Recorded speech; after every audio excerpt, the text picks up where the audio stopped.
Hello दोस्तों, नमस्कार। Agree with keywords में आपको स्वागत है। आज हम बात करने वाले हैं आईबीपीएस ने कैलेंडर जारी किया है 2024 का। 2024 के लिए कैलेंडर आउट हो चुका है। ठीक है, इसकी पूरी डिटेल्स के बारे में हम बात करेंगे। क्या एलिजिबिलिटी अब कब रहेगी, एग्जाम पैटर्न कब क्या रहेगा, एग्जाम कब होगा, सारी डिटेल्स हम इस वीडियो में आपको बताने वाले हैं। तो आप बने रहिए हमारे साथ। यदि आपको हमारा कंटेंट अच्छा लगता है, आपको समझ में आती है चीज़ें, तो आप हमारी वीडियो को लाइक कर सकते हैं, हमारे चैनल को सब्सक्राइब कर सकते हैं और हमें सपोर्ट कीजिए। हम आपके लिए समय समय पर इस तरह की वीडियो लाते रहेंगे जो आपके लिए बेनिफिशियल होगी। तो सबसे पहले आप बात करेंगे, टेंटेटिव कैलेंडर है। टेंटेटिव कैलेंडर का मतलब ये होता है कि ये कंफर्म नहीं है कि ये डेट फिक्स है। ऐसा नहीं होता है कि कंफर्म नहीं है बिल्कुल भी।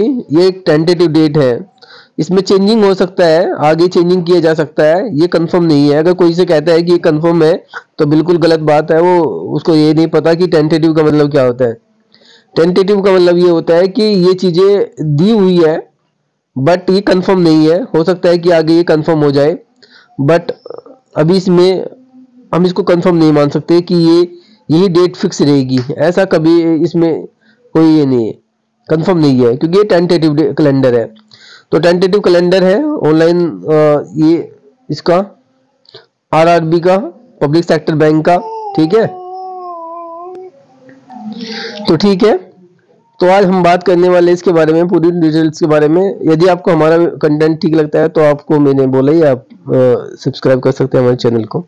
कोई भी कैंडिडेट हो जो आरआरबी की तैयारी करता है, आरआरबी मतलब रूरल ग्रामीण बैंक, ये क्षेत्रीय ग्रामीण बैंक जिसको बोला जाता है, या फिर आईबीपीएस में पब्लिक सेक्टर बैंक जितने भी होते हैं, जैसे कि आपका बड़ौदा बैंक है, ओबीसी बैंक है, पंजाब नेशनल बैंक है। ठीक है, ये जितने भी पब्लिक सेक्टर बैंक होते हैं इन्हें पीएसबी बोलते हैं, पब्लिक सेक्टर बैंक। और आरआरबी और पब्लिक सेक्टर बैंक में क्या डिफरेंस होता है फ्रेंड्स?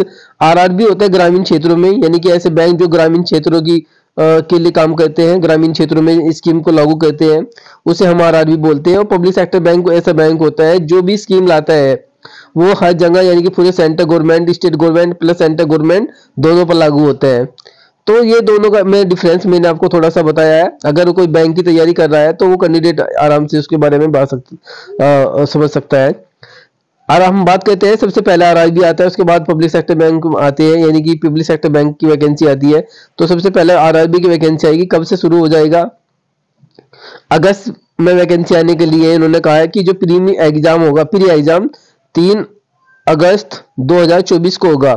अब देखो 3 अगस्त 2024 का, इसका मतलब ये है नहीं है कि ये डेट कंफर्म है। ये इन्होंने लिखा है, टेंटेटिव कैलेंडर है तो टेंटेटिव डेट होगी।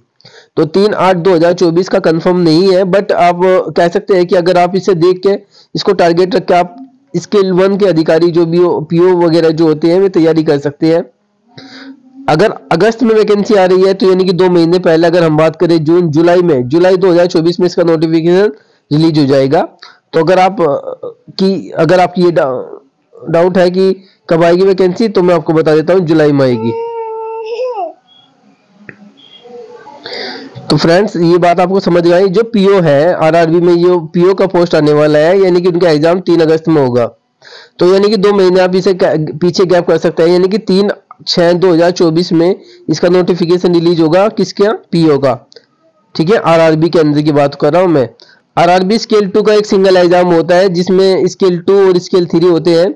स्केल 2 एंड स्केल 3 में कौन कौन से होते हैं? जैसे आपका एग्रीकल्चर ऑफिसर होता है, मार्केटिंग ऑफिसर होता है, लॉ ऑफिसर होता है, बहुत सारे अधिकारी होते हैं उसमें भी, ट्रेजरी मैनेजर होता है, बहुत सारे। इसी तरह स्केल 3 का मतलब होते हैं GBO, general banking officer, GBO जिसे बोलते हैं। जीबीओ क्या होते हैं? जनरल बैंकिंग ऑफिसर होते हैं। अगर आपके पास एक्सपीरियंस है तो आप इसके लिए अप्लाई कर सकते हो, स्केल 2 और स्केल 3 के लिए। ठीक है, और इसमें उसके बाद आते हैं मेन एग्जाम। मेन एग्जाम कब होगा? इसका प्री एग्जाम, पीओ का प्री एग्जाम यहाँ पर है, और मेन एग्जाम इसका होगा 29 सितंबर 2024 के अंदर। और ऑफिस असिस्टेंट का मतलब होता है क्लर्क। क्या होता है इसका मतलब? क्लर्क। जो क्लर्क की वैकेंसी है तो उसका कब होगा एग्जाम? मेन एग्जाम 6/10 में होगा। ठीक है। तो यानी कि यहाँ पर कलर का एग्जाम ये पीरी दिखाया गया है, यहाँ पर मेंस दिखाया गया है। पीओ का पीरी यहाँ पर इस डेट में होगा, पीओ का पीरी मेंस इस डेट में होगा। दोनों में डिफरेंस आपको समझ में आ गया होगा। ये आपका था, तो ठीक है। ये आपके आरआरबी के बारे में आपको मैंने सारी इन्फॉर्मेशन आपको दे दी है। देखो आरआरबी में और इसमें थोड़ा सा डिफरेंस यहाँ है, यहाँ पर आप हिंदी भी ले सकते हो और इंग्लिश भी ले सकते हो। आरआरबी में हिंदी ऑप्शनल होती है, आप हिंदी ले सकते हो, इंग्लिश भी ले सकते हो, ये थोड़ा सा डिफरेंस होता है। बट यहाँ पर आपको इंग्लिश लेना पड़ेगा, हिंदी यहाँ पर नहीं होता है। पब्लिक सेक्टर बैंक जो पीएसबी होते हैं उनके अंदर हिंदी का ऑप्शन नहीं होता है। कैंडिडेट जब आप एग्जाम दोगे, पीरी हो चाहे मेंस हो उसमें, लेकिन यहाँ पर आपका हिंदी ऑप्शन होता है, बस ये डिफरेंस होता है।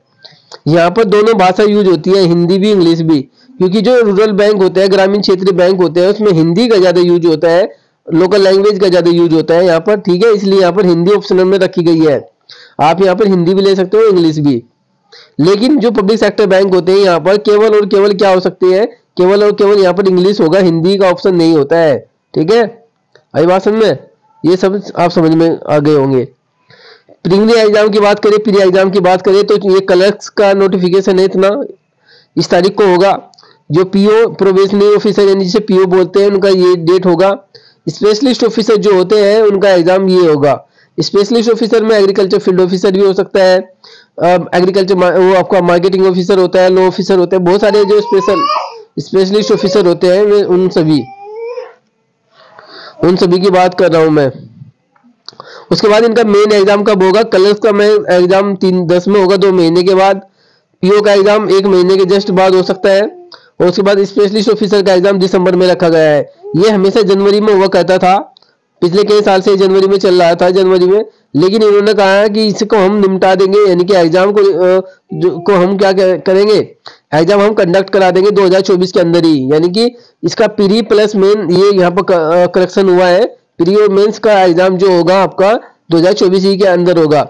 पहले ऐसा नहीं होता था, पहले एग्जाम ऐसा होता था कि पहले दिसंबर के में क्या होता था, प्री एग्जाम होता था, यानी कि प्री एग्जाम होता था।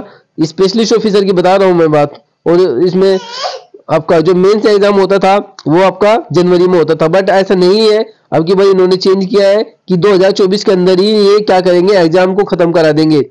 हाँ इंटरव्यू चलता रहेगा, इंटरव्यू जनवरी फरवरी में चलता रहेगा 2025 में, वो हो सकता है। लेकिन ये इनका कहना है कि ये हम जो आपका जो एग्जाम का जो रिटर्न है वो हम 2024 के अंदर ही इसको कंडक्ट कराने वाले हैं। ये यहाँ पर चेंजिंग हुआ है, आपको ये चीज आपको देखने को मिल जाएगी।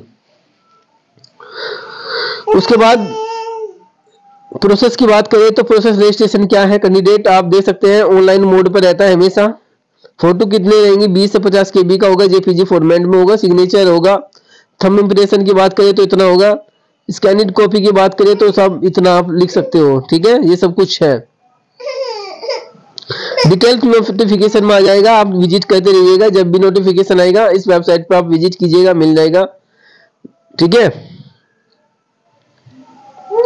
तो ये सारी चीजें है, कह रहा है कि जो डिस्क्लेमर का मतलब ये होता है कि जो आईबीपीएस है वो हर चीज को रिजर्व रखने का राइट रखता है, अधिकार रखता है, उसकी मर्जी है, वो सब चीजों को क्या कर सकता है, चेंज कर सकता है अपनी नोटिफिकेशन में। तो ये सब चीजें हैं, 15 जनवरी 2024 का नोटिफिकेशन है कैंडिडेट। ये सारी डिटेल्स मैंने आपको डिस्कस किया है। अगर कोई भी किसी भी कैंडिडेट को कोई भी डाउट्स है तो वो कमेंट बॉक्स में कमेंट कर सकता है, उसका आंसर मैं वहां पर ही दे दूंगा, ठीक है। आप अगर कोई भी किसी भी तरह का कोई भी डाउट है, अगर आप इस पे आप एग्जाम पैटर्न पे सिलेबस की बात करेंगे तो उस पर एक वीडियो अगर आप चाहते हो तो मैं ले आऊंगा। आप कमेंट बॉक्स में कमेंट कीजिए कि आगे आपको इस टॉपिक पे वीडियो किस उसमें चाहिएगा, ठीक है। तो आज के लिए इतना ही है, धन्यवाद।